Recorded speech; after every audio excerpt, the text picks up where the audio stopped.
తొలుత అతనే తన కిడ్నీ అమ్ముకున్నాడు. ఆ దందాలోని లోటుపాట్లు తెలుసుకున్నాడు. అధికంగా డబ్బు సంపాదించొచ్చని గ్రహించాడు. ఓ ముఠాను ఏర్పాటు చేసుకుని కిడ్నీ రాకెట్ దందాను మొదలుపెట్టాడు. ఇతర రాష్ట్రాల కొంతమంది నిరుపేదలను హైదరాబాద్కు తీసుకువచ్చి కిడ్నీ విక్రయిస్తే భారీగా డబ్బులు ఇస్తారని ఆశ చూపాడు. ఆసుపత్రి యాజమాన్యంతో కుమ్మక్కై కోట్లు గడించాడు. వచ్చిన డబ్బుతో జల్సాలు చేశాడు. దందా విషయం పోలీసులకు చేరడంతో తన స్థానంలో మరొకరిని జైలుకు పంపించాడు. సినిమా కథను తలపించే ఈ ఘటనలో కీలక సూత్రధారి పవన్ను సిఐడి అరెస్టు చేసింది. నిందితుడు శ్రీలంకలో క్యాసినో నిర్వహించినట్టు విచారణలో బహిర్గతమైంది.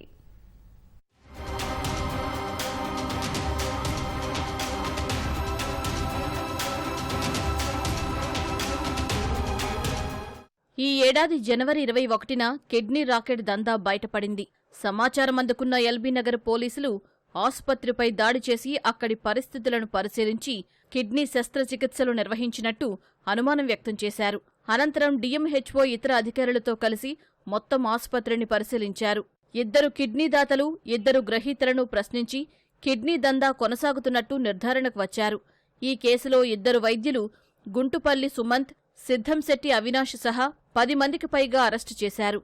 ఈ వ్యవహారంలో ప్రధాన నిందితుడు పవన్ శ్రీలంకకు పరారయ్యాడు.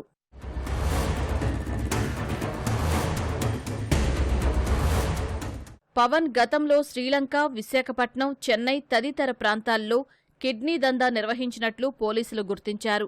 పవన్ ముఠా అలకనంద ఆసుపత్రితో పాటు మరికొన్ని ఆసుపత్రుల్లో కూడా కిడ్నీ రాకెట్ దందా నిర్వహించినట్లు తేలింది. ఈ వ్యవహారంలో రాచకొండ పోలీసులు ముందుగా కేసు నమోదు చేసి ఆ తర్వాత సిఐడికి అప్పగించారు. పలువురిని పోలీసులు అరెస్టు చేయగా కీలక సూత్రధారి పవన్ శ్రీలంకకు పరారయ్యాడు. వచ్చిన డబ్బుతో పవన్ విలాసాలతో పాటు శ్రీలంకలో క్యాసినో నిర్వహించినట్లు పోలీసుల దర్యాప్తులో తేలింది. అప్పట్నుంచి పవన్ కుటుంబ సభ్యులపై ప్రత్యేక నిఘా ఉంచిన పోలీసులు మొత్తం మీద నిందితుడిని ఎల్బీనగర్లో అరెస్టు చేశారు.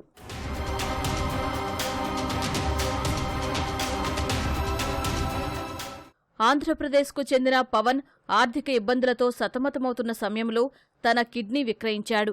కిడ్నీ రాకెట్ దందా నిర్వహిస్తే అధికంగా డబ్బు సంపాదించవచ్చని భావించాడు. కిడ్నీ గ్రహీతలు అధిక సంఖ్యలో ఉండడంతో 2 వైపులా డబ్బులు ఆర్జించవచ్చని భావించి కిడ్నీ రాకెట్ నిర్వాహకుడిగా మారిపోయాడు. ఇందుకోసం కొందరు ఏజెంట్లను నియమించుకున్నాడు.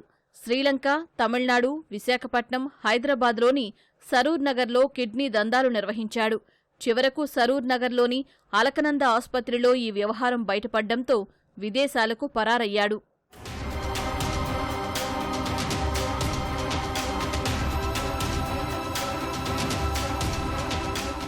పోలీసుల విచారణలో తమిళనాడులో ఆర్థిక ఇబ్బందులతో సతమతమయ్యే వారిని గుర్తించేందుకు పవన్ కొందరు ఏజెంట్లను నియమించుకున్నట్లు తెలిసింది.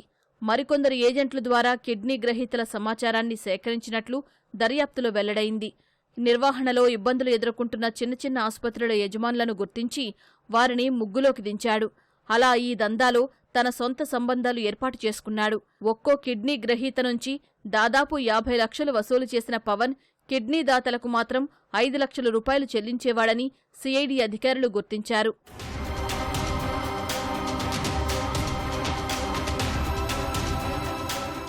శస్త్రచికిత్స చేసిన వైద్యులకు సహకరించిన ఆసుపత్రుల యాజమాన్యాలకు 15 లక్షల వరకు చెల్లించేవాడు.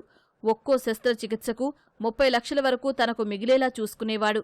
ఒకచోట కేసు నమోదైతే మరో చోటకు తన మకాం మార్చేవాడు.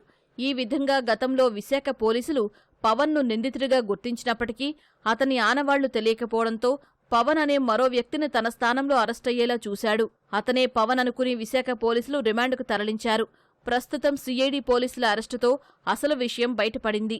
ఈ కేసులో పవన్ అరెస్టుతో ఈ వ్యవహారంలో మరికొంతమంది వివరాలు బయటపడే అవకాశాలున్నాయి.